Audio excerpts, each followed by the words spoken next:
नंद जी महाराज ने कहा बाबा ठीक है, हम तैयार हैं। तो जैसे ही नंद जी महाराज ने जाकर के यशोदा और रोहिणी जी से कहा, यशोदा आज भगवान सत्यनारायण की कृपा से श्री गर्गाचार्य जी महाराज पधारे और ये बड़े विद्वान हैं। हम चाहते हैं कि आप अपने दोनों पुत्रों का नामकरण संस्कार करवा लो। क्यों? मैया तो कन्हैया को नाम लेती नहीं है। कभी छगन, कभी मगन, कभी कनुआ, कभी बलुआ। अब तो महाराज मैया के मन में आया कि बाबा कह रहे हैं नामकरण करवा लो, तो बोले ठीक है, बुलाओ पंडित जी को। बोले ऐसे नहीं, उनकी दो शर्तें हैं। एक शर्त तो यह है कि मैया कोई उत्सव नहीं करेगी। दूसरी, बोले भगवान का नामकरण गौशाला में करेंगे। ठीक, चलो। गर्गाचार्य जी महाराज गौशाला में पहुंच के सुंदर सा चौक पूरा, कलश रखा, पंचांग पूजन किया, स्वस्ति वाचन पाठ किया। दोनों मैयाओं के मन में विचार आया। यशोदा जी ने कहा रोहिणी मैया से, दीदी जो पंडित जी आ रहे हैं नाम रखने, ये कुछ जानते भी हैं कि केवल पंडित जी ही है? नहीं तो प्राय एक अपभ्रंग है, लोग जान ही नहीं पाते कि पंडित जी कुछ जानते हैं कि नहीं, वो आए कुछ भी करके चले गए। तो बोले इनका परीक्षण कर, वो करना भी चाहिए।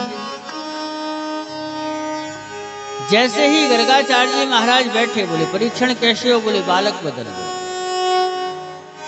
जो रोहिणी के पुत्र हैं वो यशोदा जी ने ले लिए, और यशोदा जी के जो पुत्र हैं वो रोहिणी मैया ने लिया। वो गर्गाचार्य जी के पास दोनों पहुंच गए। महाराज गर्गाचार्य जी के पास सबसे पहले मैया यशोदा। जैसे ही यशोदा जी पहुंची, कहा बाबा चलो इस बालक का नाम बताओ, क्या रखेंगे आप? क्या बात है। महाराज श्री गर्गाचार्य जी ने उस बालक की ओर देखा और देख करके निवेदन कर दिया, मां अयम हे रोहिणी पुत्र रमयन सहितो गुणै। मैया ये जो तुम्हारी गोद में है, यशोदा जी से कहते हैं अयम ही रोहिणी पुत्र, आपकी गोद में जो बालक हैं वो आपके नहीं है, ये रोहिणी के बालक है। ये मैया रोहिणी के पुत्र हैं। रमयन सहितो गुणै, नाम क्या होगा? बोले आख्यास्ते रामेते, इनका नाम राम होगा। परंतु बलम दिख्यात बलम विदु, बलादिख्यात बलम विदु, अधिक बल होने के कारण इनका नाम बलराम पड़ा। ओ मैया बोली बाबा जी जानते हैं, ऐसे ही नहीं। जैसे ही नाम रखते चले जा रहे तो बता दिया तो मैया इनका एक नाम और पड़ेगा। क्या? बोले संकर्षण। संकर्षण क्यों पड़ेगा? बोले कभी किसी जन्म में इनका एक गर्भ से दूसरे गर्भ में स्थापना हुई होगी, ऐसा नहीं कहा कि अभी हुई। हाँ मैया बोली सो तो ठीक है। अब बारी कन्हैया की है। और जैसे ही श्रीमान जी को गर्गाचार्य जी महाराज ने देखा, वो थोड़ी सी आंख से आंख मिलाई तो गर्गाचार्य जी साहब भूल गए, फट फट करते रह गए। मैया बोली बाबा एक बात बताओ, अभी जब ये बड़े बालक का नामकरण आप कर रहे थे तो इतने जल्दी बता दिया, और जब इनकी बारी आई तो एकदम मौन क्यों हो? क्या ग्रह कुछ टेढ़े मेढ़े हैं? गर्गाचार्य जी ने कहा नहीं मां, इनका नाम जो है कृष्ण होगा। क्यों? हमारे यहाँ कृष्ण शब्द का जो अर्थ होता है, कृष्ण माने जो किसी के भी चित्त को खींच ले, माने आकर्षण करे, उसका नाम कृष्ण है। जैसे ही गर्गाचार्य जी महाराज ने भगवान का नाम कृष्ण रखा, तो मैया ने तो मुंह टेढ़ो कर लो, राम राम राम, इतना खतरनाक नाम क्यों? कृष्ण नाम बहुत टेढ़ा है। आपको कैसे? तो बोल के देखो, अच्छा बोलो जय श्री कृष्ण बोलो। अगर मुंह में दांत ना हो तो महाराज को खिस हो जाए, कृष्ण ना कर। कृष्ण बोलो तो जीभ टेढ़ी, दांत टेढ़ी, घिची टेढ़ी, रियाई तक टेढ़ी कर लेत को। हाँ, एक ब्रजवासी संत सुनाते हैं, एक बार किसी व्यक्ति ने राधा वल्लभ संप्रदाय का था तो मंत्र दीक्षा ली। गुरुजी ने उसको मंत्र दे दिया, वो मंत्र दिया, बोले तुम जय श्री कृष्ण जपा करो। सो बेचारा मंत्र भूल गया। कछु तो भय के मारा भूल जाए। जब गुरुजी वो कपड़ा घुपड़िया पे डाला, सुबह का जाने का क्या विवाले हैं। वो गुरुदेव ने जैसे ही कृष्ण कहा तो वो भूल गया, सो खिसर खिसर करने लग गया। लेकिन गुरुजी बोले मंत्र बहुत प्रेम से जपना, किसी को बताना नहीं। बोला ठीक है गुरुजी। निरंतर वह भजन करने लगा, लेकिन कहे खिसर खिसर। एक दिन ठाकुर जी वैकुंठ से निकले, भगवती लक्ष्मी खड़ी हो गई। बोले प्रभु कहाँ जा रहे हो? ठाकुर जी बोले हम अपने भक्तों के दर्शन करने जा रहे हैं। लक्ष्मी बोली अगर आपका आदेश हो तो हम भी चलें। ठाकुर जी बोले खूब चलो। आप चलोगे क्या संग में? बोले हम आपके भक्तों का दर्शन करेंगे, देखें कैसे आपके भक्त हैं। भगवान बोले हमारे भक्त बड़े अटपटे हैं। नहीं नहीं हम देखना चाहते हैं। तो बोले चलो।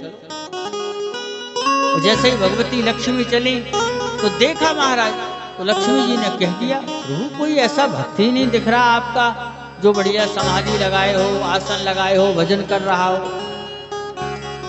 ठाकुर जी बोले ऐसे भक्त नहीं है हमारे।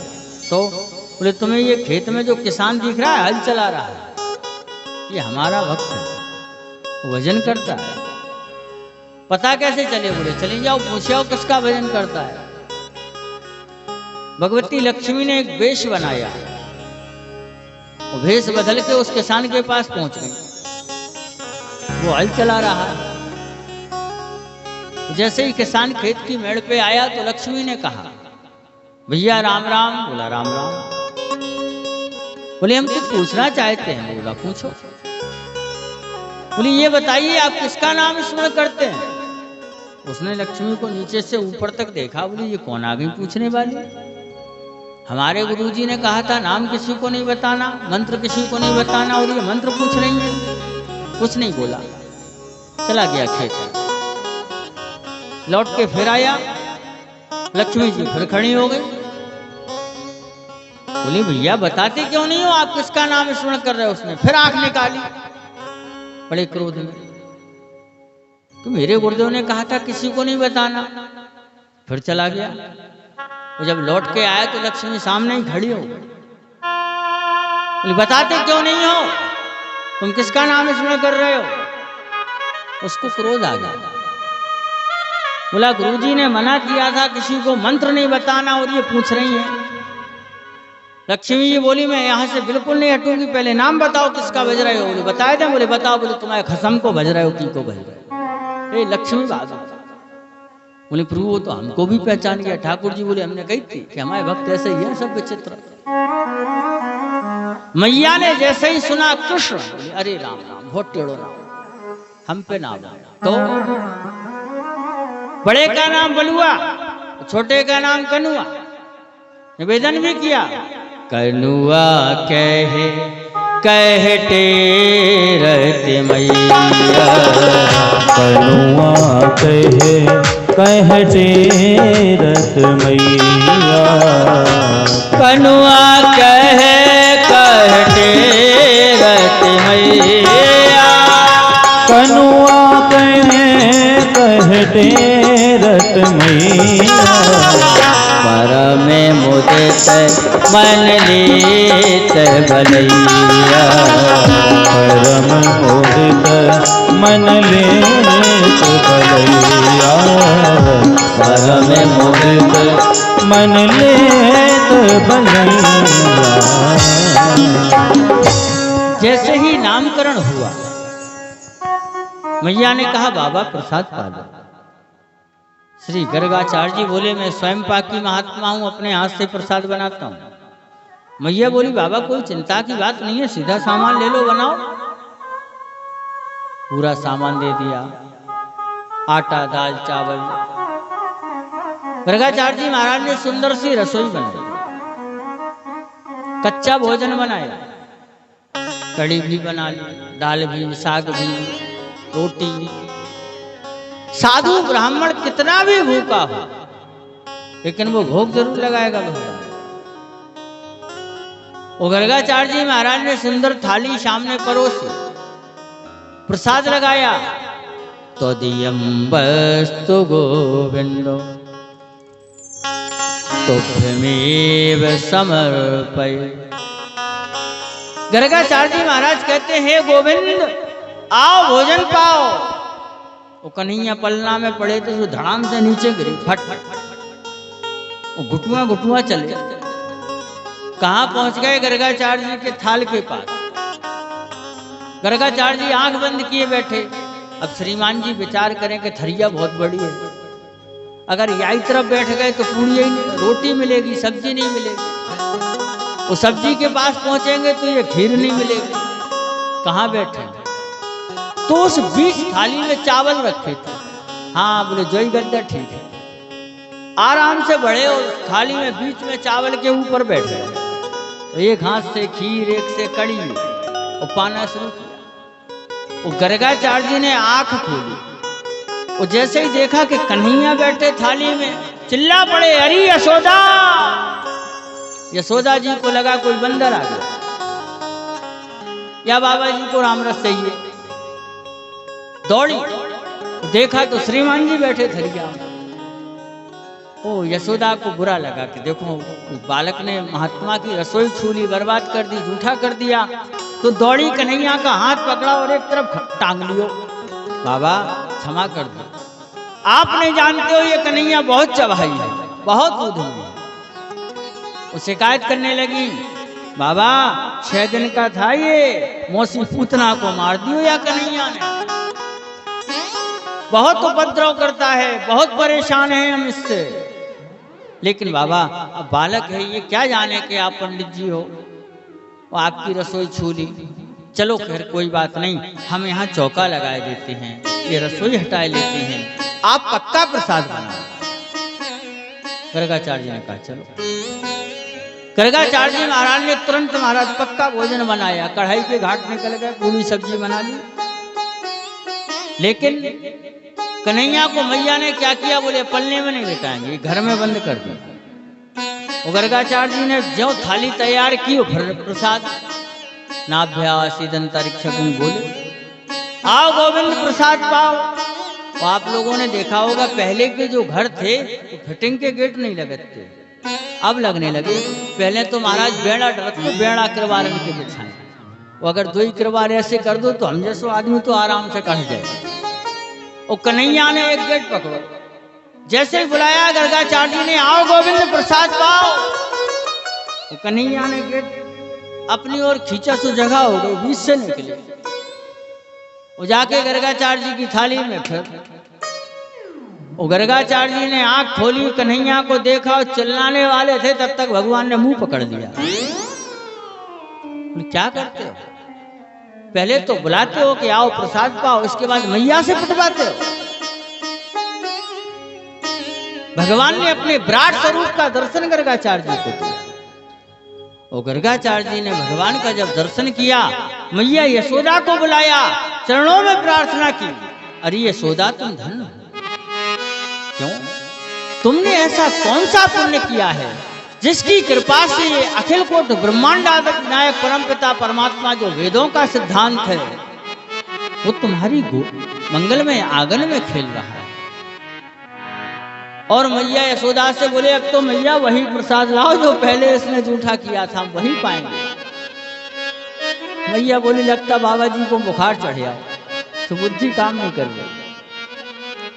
और यदि मैया यशोदा से कोई धोखे में भी कह दे मैया तुम्हारा कन्हैया तो भगवान है, फिर देख रहे हो तो मैया को तो ऐसे लगे जैसे कोई गाली दे रहा हो। तो बदले में मैया क्या कहती है उससे पता, सुन तू भगवान, तेरो घर पर भगवान, तेरे बाबा भगवान, तेरी मैया भगवान, लेकिन कन्हैया भगवान नहीं। केवल और केवल वात्सल्य भगवान को प्रेम करती है मैया यशोदा। और ठाकुर जी लीला कर रहे हैं। अब तो ठाकुर जी उस मंगलमय आंगन में घुटुअन घुटुअन चलते हैं। श्रृणु सखी कौतुम किमेकम। गोपियों ने देखा, अरे सखी आज मैंने एक विचित्र दृश्य देखा। क्या देखा? बोले महाराज गोकुल में श्री नंद जी महाराज के यहाँ वो वेद का सिद्धांत गौधूली दूसरांगम नित्यति वेदांत सिद्धांत, जो वेद का सिद्धांत परमात्मा है, वो नंद जी के आंगन में महाराज नाच रहा है। वो नाच क्यों रहा है? भगवान कन्हैया घुटुअन चलते हैं, शरीर पे सुंदर सी धूल लिपटी है, हाथ में मक्खन है। पहले कन्हैया के हाथ में नहीं है, गोपियों के हाथ में है। और भगवान श्याम सुंदर जब उस मक्खन की ओर भागे तो गोपियां कहती हैं ऐसे नहीं खिलाएंगे। तो बोले कन्हैया पहले एक काम करो। क्या? बोले हमें नच के दिखाओ। और श्रीमान जी खड़े हो जाते हैं, उस मक्खन के लिए नाचते हैं। श्री सूरदास जी महाराज तो कहते हैं शेष महेश गणेश दिनेश सुरेश हो जाहे निरंतर ध्यान ताहे अखंड अनंत अनादि अछेद अवेद सुवेद बतावे। इतने ही नहीं, नारद से सुख व्यास रहे पचहारे को पुनि पारे न पावे। ताहे अहीर किछो हरिया छचिया भर छाछ पे नाच न जाए। थोड़ी सी छाछ पे वो वेद का सिद्धांत परमात्मा आंगन में नाच रहा है। श्री सूरदास जी महाराज बड़ा मंगलमय चिंतन करते हैं, कन्हैया क्या कर रहे हैं, क्या लीला कर रहे हैं। हाथ में माखन धूल भरा तन घुटुअन चलत मेरो मन मोहन। हाथ में माखन धूल भरा तन, हाथ में माखन धूल भरा तन घुटुअन चलत घुटुअन चलत मेरो मन मोहन। हाथ में माखन धूल भरा तन।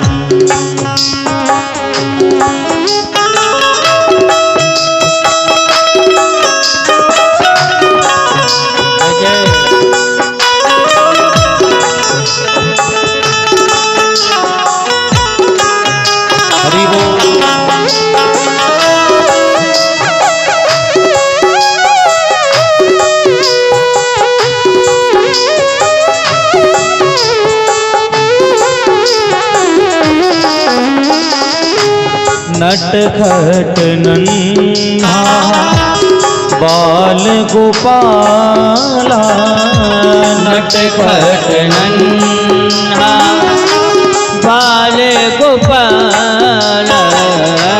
माखन चोर कहाने वाला, माखन चोर कहाने वाला। है यही रूप सभी भक्तों के, यही रूप सभी भक्तों के। आराधन का साजन हाथ में माखन धूल भरा तन। उठवन चलत मेरो मन मोहन, हाथ में मान धूल भरा करा।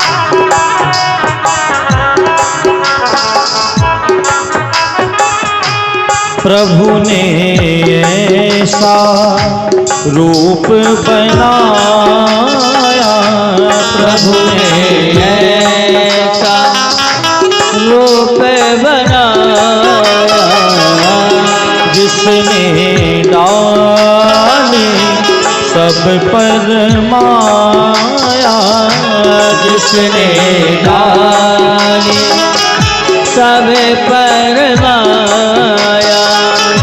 युग युग तक इस छवि का रहेगा, युग युग तक इस छवि का रहेगा।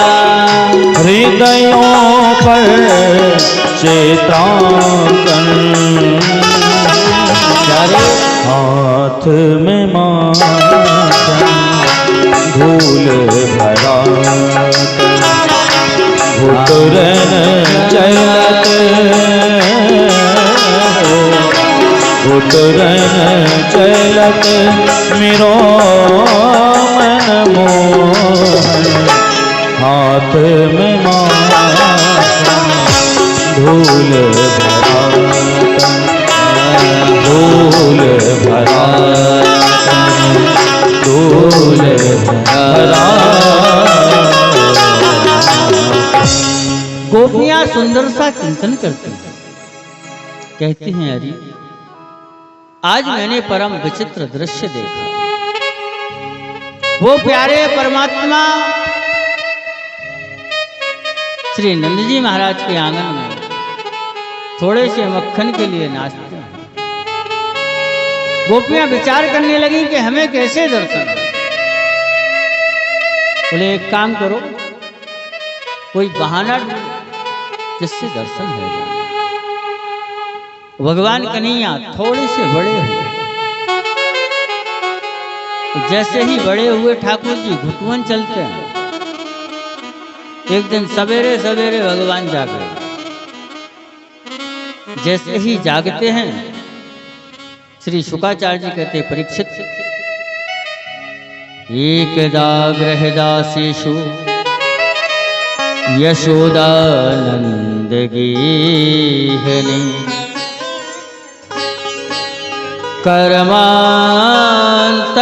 कर्मान्तर्नियोक्तासु निर्ममन्त स्वयं दधे।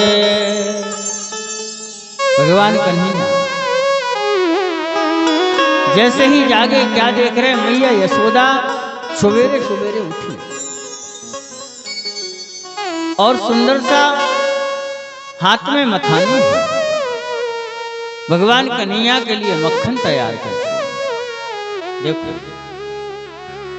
मैया यशोदा की इस लीला से एक कथा से सीख मिलती है। महाराज मैया यशोदा के यहाँ हजारों लाखों दास दासियां हैं, किसी को भी बोल दें तो वो मक्खन तैयार कर दें भगवान के लिए, लेकिन नहीं, अपने कन्हैया के लिए स्वयं तैयार करती है मक्खन। तो नियम है, जो माँ अपने बालक को अपने हाथ से भोजन कराती हैं वो निरोगी नहीं रहते, पूर्ण स्वस्थ रहते हैं। वो भोजन तो माँ ही कराना जानती है। आप बिल्कुल भी भूखे नहीं हो तब भी माता जी आपको एक आध रोटी खिला देंगे, सत्य कह रहा हूं। मैया यशोदा भगवान श्याम सुंदर के लिए स्वयं मक्खन तैयार करती है। कर्मांतर नियुक्तास निर्ममंथ स्वयं दधी। लेकिन महाराज आज देखो, लोग कहते पृथ्वी ने पानी देना कम कर दिया है, कुछ दिनों बाद चिंता मत करो प्यासे ही मरोगे। क्यों? बोले आज तो पृथ्वी माँ ने जल छोड़ दिया है देना, कम दे रही है, लेकिन हमारे यहाँ तो विडंबना है। क्या? बोले माताओं ने तो अपने बच्चों को दूध पिलाना भी बंद कर दिया है। कई माताएं ऐसी हैं जो अपने बालकों को दूध नहीं पिलाती। पूछो क्यों? बोले नुकसान करता है। याद रखना, माँ का दूध किसी भी परिस्थिति में बालक को नुकसान नहीं करता। माँ के दूध में कितनी क्षमता है ये आप अनुमान नहीं लगा सकती। एक महात्मा बहुत अच्छी बात कहते हैं कि जो बालक को आज बोतल पीने की आदत पड़ी है उसका कोई और कारण नहीं माताजी आप हो। आप कहो कैसे? देख लो आप, 6 दिन का बालक हुआ, वो डॉक्टर ने कुछ कह दिया, बोले वो दूध नहीं निकलता, तो एक प्लास्टिक की बोतल पकड़ा दी और वो बेचारा पीने लग गया। अब वो तो बोतल जानता नहीं था, बोतल आपने उसके हाथ में दी, भले ही प्लास्टिक की। उस बालक ने कब तक पिया उस प्लास्टिक की बोतल के दूध को? बोले 6 साल तक। अब बोले बोतल बदल, मन भर गया, तो दूसरी बोतल ली उसने, जो आज के समय में चल रही है, पेप्सी है, कोका कोला है, थम्स अप है, स्प्राइट है, ड्यू है, वो पिया। कब तक पिया? बोले 16 साल तक। उससे भी उब गया। इसके बाद उस बोतल को भी छोड़ा। अब फिर कौन सी बोतल पकड़ी? सब जानते हैं आप। उस बोतल को पिया उसने 26 साल तक। अब भय बीमार। जैसे ही बीमार हुए डॉक्टर के यहाँ पहुंचे, डॉक्टर साहब ने हाथ पकड़ा, बोले इसको तो बोतल चढ़ेगी। जैसे ही बोतल लगाई सुबह चढ़ ही नहीं पाई, पूरी बीचे में फक पड़ गए। क्या देखा उसने? उसका जीवन बोतल से शुरू हुआ, बोतल में ही पूरा हो गया। एक समय था महाराज कि यदि अगर कोई माँ के दूध की गाली दे दे तो युद्ध हो जाते थे। आप बोले खूब देते रहो गाली, हमने पियो ही नहीं है मताई को दूध, हम तो बोतल को पियो। एक हमारे यहाँ नेग होता है, आपने विवाहों में होता है, जब किसी का विवाह हो, तो जब विवाह होता है तो दूल्हा जाता है, दरवाजे पे माताजी उस दूल्हे को दूध पिलाती हैं अपना। यहाँ भी पिलाती हैं? पिलाती हैं? पिलाती हैं? अच्छा ये बताओ क्यों पिलाती हैं? भैया आप लोगों के तो ब्याह हो गए, किसी को पता है क्यों पिलाया जाता है ये दूध? और एक तलवार दी जाती थी, अब तो वो 100 चकुआ डाल देती है। काय के रानी बोले भूत ना लग जाए। क्या मानसिकता है, इतने बड़े शरीर को 100 चकुआ से बच जाओगे क्या? पहले दूल्हा बारात में जाता था तो तलवार लेके जाता था, फिर कटार आई, वो अब 100 चकुआ आ गया।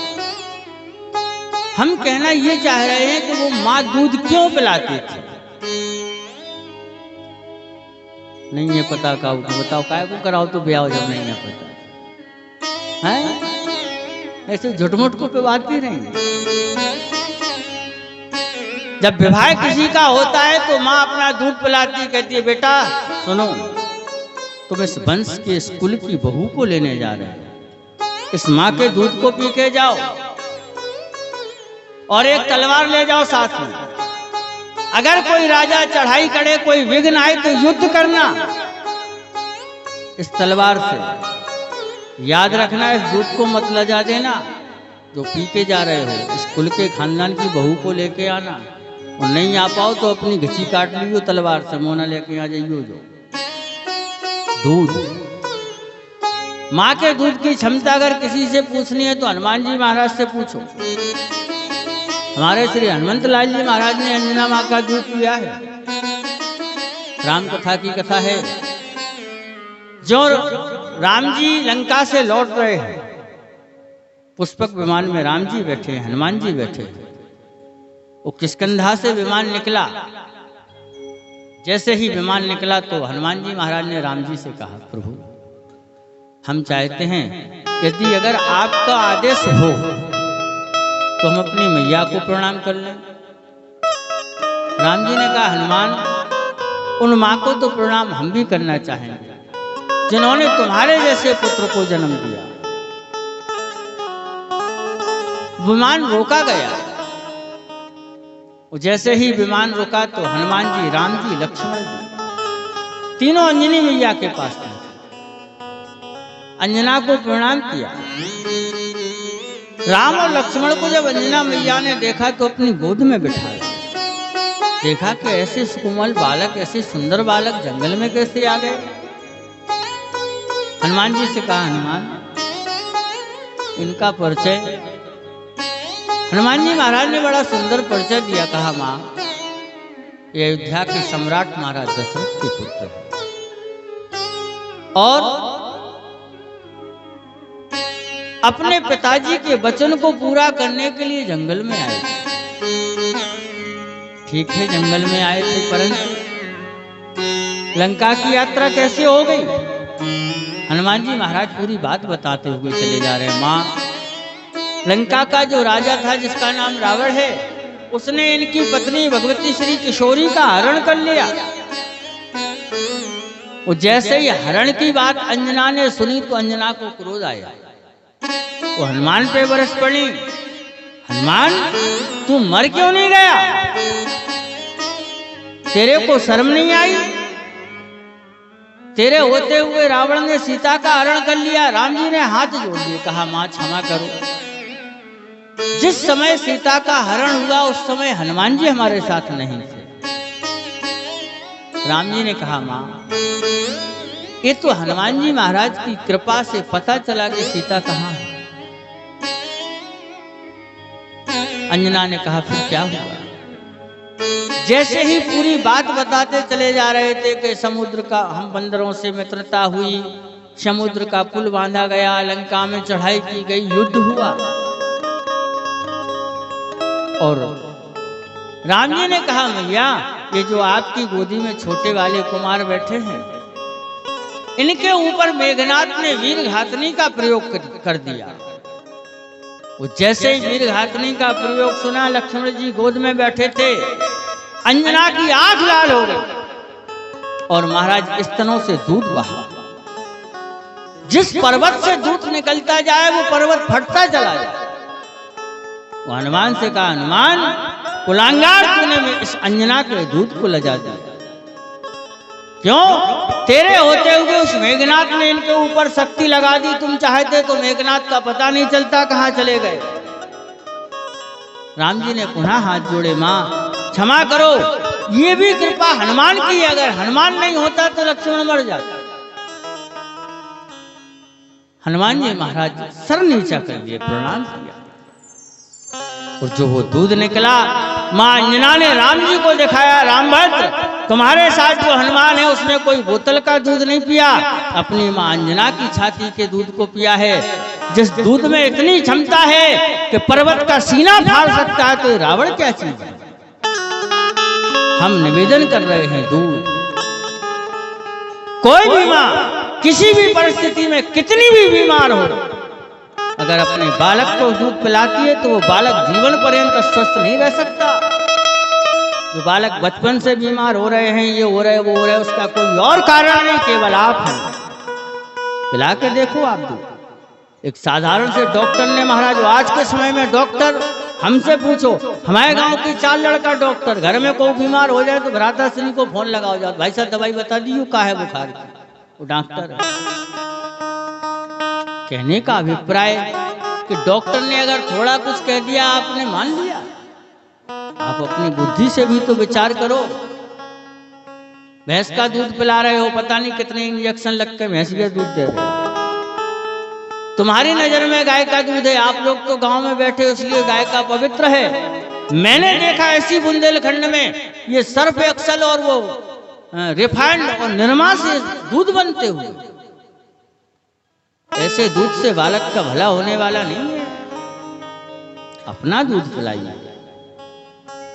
मैया पिलाती हैं, एक दाग्रह दासेसो यशोदानंद गेहिनी कर्मांतर नियुक्तासु निर्ममंथ स्वयं दधि। अपने हाथों से मंथन कर रही हैं, भगवान उठे। वो कन्हैया जैसे ही उठे सो मैया के पास आ गए। जिद पड़ गए, मैया मैया मुझको तो मक्खन चाहिए। मैया बोली लाला थोड़ी देर रुक जा, अभी खिलाती हूँ। कन्हैया बोले मुझको तो अभी चाहिए। जिद कर गए। वो शास्त्र में महाराज 3 हटें इतनी विचित्र हैं कि भगवान ही बचाए। एक तो भैया बाल हट, वो दूसरी राज हट, वो तीसरी हमें क्या लेने देने, वो आप लोग जाने। बाल हट बड़ी विचित्र है। महात्मा कहते हैं एक बार अकबर के दरबार में बीरबल कुछ देरी से पहुंचा। अकबर ने कहा क्यों बीरबल इतनी देरी से क्यों आए? बीरबल बोला महाराज घर में बालक हैं छोटे छोटे, आज बालक रूठ गए तो उन्हें मनाने में समय लग गया। अकबर बोला भैया किसी गरीब के बालक रूठे तो समय लगे, तो तुम एक राजा के मंत्री हो, वो भी प्रवर मंत्री हो, तुम्हारा बालक रूठ गया वो तुमने मना नहीं पाया। बोले महाराज वो बात नहीं है, बालक किसी का भी हो अगर रूठ जाए तो बहुत बुरा रूठता है। अकबर बोला कैसे रूठता है? बीरबल बोले तो सुनो, तुम्हारे समझ में नहीं आया। एक काम करो, हम मन रहे बाप तो तुम मनो बालक, हम रूठते हैं तुम हमें मनाओ। बोले ठीक है। अब तो महाराज अकबर बाप बन गए, बीरबल बेटा। बीरबल रूठे। अकबर बोला बताओ क्या चाहिए? बोले महाराज एक लोटा ले आओ। राजा ने आदेश दिया, बोले 5 लोटा लाओ सोने के। 5 लोटा। फिर बीरबल रूठे। अकबर बोला आप क्या चाहिए? बोले अब हाथी लाओ। आदेश दिया गया, राजा ने तुरंत हाथी आ गए। अब फिर रूठ गए। बोले अब क्यों रूठे हो? बोले महाराज एक काम करो, जा लोटा में जा हाथी को घुसाओ।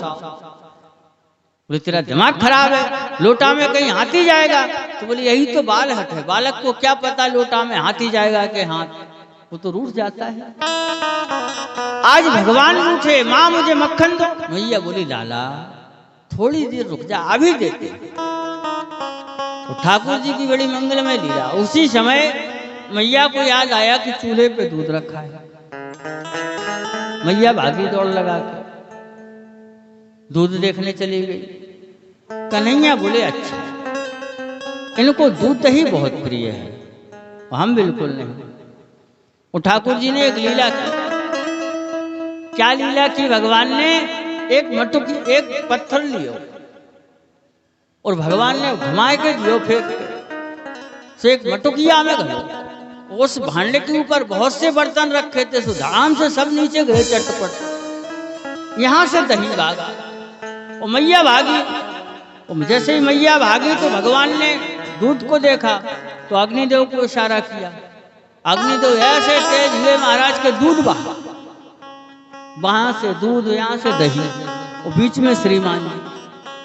तो ऐसे बैठे जैसे क्षीर सागर में सालिग्राम भगवान बैठे। मैया को भारी क्रोध। अच्छा माताओं को दूध दही की भारी चिंता हुई। हाँ आई कथा में को दूध दही जहाँ रखते हो तो चाबी को संगे ही लेके आई हुई। क्या सुनो बहू तब तक 2-4 खोबा खा। लेकिन यहाँ मैया को क्रोध दूध दही पे नहीं है। किस पे क्रोध आ रहा? बोले हाय राम, हमारी सास की सास सारदन को मेला देखने गई थी आज से 15 साल पहले, मटकिया ले आई थी, अब मिलत नहीं, अब मटकिया फूट गई। मैया को बहुत क्रोध है। करें क्या? वो श्रीमान जी ऐसे ही घूमते रहेंगे तो कोई लीला नहीं हो पाएगी, काम नहीं हो पाएगा। तो भगवान को मैया ने बांधा, एक रस्सी ली और बांध के ऊखल से बांध दिया। बांधने का प्रयोजन मैया सोचती है कि कन्हैया को बांध देंगी तब तक हम ये सब समेट लेंगे दूध दही। वो कन्हैया तो भारी चबाई है, बांध तो दियो, लेकिन सोचने लगे कि अब एक काम करो, बोले थोड़ो खेलो अल्लो एक खेल, बोले क्या, बोले गाड़ी गाड़ी खेलो। उसी आंगन में 2 वृक्ष लगे हैं अमलार्जुन के। भगवान श्याम सुंदर ने क्या किया कि स्वयं चले तो दोनों वृक्षों के बीच से निकल गए। वो पीछे से जो उखल बंधा था वो फंस गया। ये लोग बोले ट्रैक्टर तो खड़े और ठिलिया बिक गए, अब क्या करें। और जैसे ही देखा तो भगवान ने थोड़ी सी ताकत लगाई, और जैसे ही ताकत लगाई तो वो दोनों वृक्ष गिरे।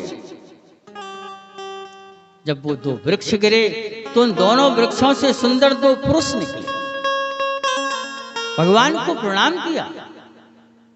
परीक्षित जी ने कहा मुझे समझ में नहीं आई, वृक्षों से पुरुष? बोले हाँ। बोले कौन है? श्री शुकाचार्य जी कहते हैं राजेंद्र, ये अक्षराज कुबेर के पुत्र हैं। नाम बोले नल, कुबर और मणिग्रीव। वृक्ष कैसे बन गए? बोले एक बार की कथा है। ये दोनों बैठे थे नारद जी महाराज। और नारद जी महाराज आए तो नारद जी को देख करके प्रणाम नहीं किया, हंस पड़े। शास्त्र कहता है शुष्क काष्ठानी मूर्खाश्चो नमन्ति गुणने जाए। गुणवान की पहचान क्या है? बोले वो झुका हुआ होता है। और मूर्ख की पहचान, बोले वो झुकता नहीं है। भाई एक बात बताओ, अगर कोई साधु ब्राह्मण आपको दिख गया, अगर हाथ जोड़ के उसको सर झुका लिया तो तुम्हारा क्या चला जाएगा? बल्कि आपके पुण्य नष्ट हो जाएंगे। हमसे और आपसे जो 5 पाप होते हैं वो जाने अनजाने में होते। जैसे आपको रास्ते में गाय मिल गई, आपने प्रणाम नहीं किया, पाप हो गया। पीपल का वृक्ष मिला, आपने दाहिना परिक्रमा नहीं दिया, पाप हो गया। साधु ब्राह्मण कोई मिला, आपने नमस्कार नहीं किया, पाप हो गया। हम लोग चल रहे हैं, हमारे पैरों के नीचे छोटे छोटे जीव कुचल के मर रहे हैं, ये भी पाप हो रहा है। आप लोग घर में रोटी बनाती हैं, लकड़ी कंडा जला रही हैं, उनमें भी जीव होते हैं, वो भी मरते हैं, पाप तो हो ही रहा है। लेकिन इन सारे पापों का एकमात्र उपाय है, भगवान की शरण में चले जाओ, नाम संकीर्तन करो, तो आपकी मुक्ति हो सकती है। झुकता कौन है? हम कहने वाले ये हैं कि लोग जो ऐसे ही खड़े रहते हैं, संत कहते हैं झुकता है वही जिसमें जान है, अकड़ तो मुर्दे की पहचान है। मुर्दा कभी नहीं झुकता, पड़ा रहता लठ की तरीके से। नारद जी को देख के ये हंस पड़े। जैसे ही हंसे तो श्राप दे दिया नारद जी ने, जाओ तुम्हें एक महात्मा का सम्मान करना नहीं आता है, इसलिए हम तुम्हें श्राप देते हैं, तुम वृक्ष बन जाओ। दोनों चरणों में गए, क्षमा मांगा, अपराध हो गया। तो नारद जी बोले चिंता मत करो, तुम्हारे ऊपर भगवान स्वयं कृपा करने आए। आज ठाकुर जी ने इस लीला का केवल और केवल एक माध्यम, ये नलकुबर और मणिग्रीव पे कृपा करने का। दोनों ही भगवान के दिव्य धाम गए। थोड़ी देर में महाराज ये वृक्ष गिरे, आवाज पहुंची गोकुल बाहर, सब दौड़ के भागे। देखा महाराज तो वृक्ष तले टूटे, कन्हैया कहाँ है? दिखते ही नहीं है। जब देखा भगवान के मित्र आ गए, बाबा आ गए, चारों लोगों ने ढूंढा तो श्रीमान जी छुपे बैठे आ रहा। भगवान को जब वृक्षों से निकाला तो उनकी कमर में ऊखल बंधा, उस ऊखल से खोला गया। जैसे ही भगवान को खोलते हैं तो एक निशान पड़ जाता है। निशान किसका पड़ा? बोले रस्सी का। तो भगवान का एक नाम पड़ा, बोलो दामोदर भगवान की जय हो। दामोदर क्यों पड़ा? दाम मानी रस्सी, उदर मानी पेट। जिनके पेट पर रस्सी का निशान है उनका नाम दामोदर है। ठाकुर जी कुछ बड़े हुए, बड़े होकर के महाराज वृंदावन की मंगल में घर से बाहर निकले। वो बाहर निकल के भगवान क्या कर रहे हैं? ठाकुर जी एक लीला की, साथ में भगवान के मित्र। भगवान जैसे ही वृंदावन में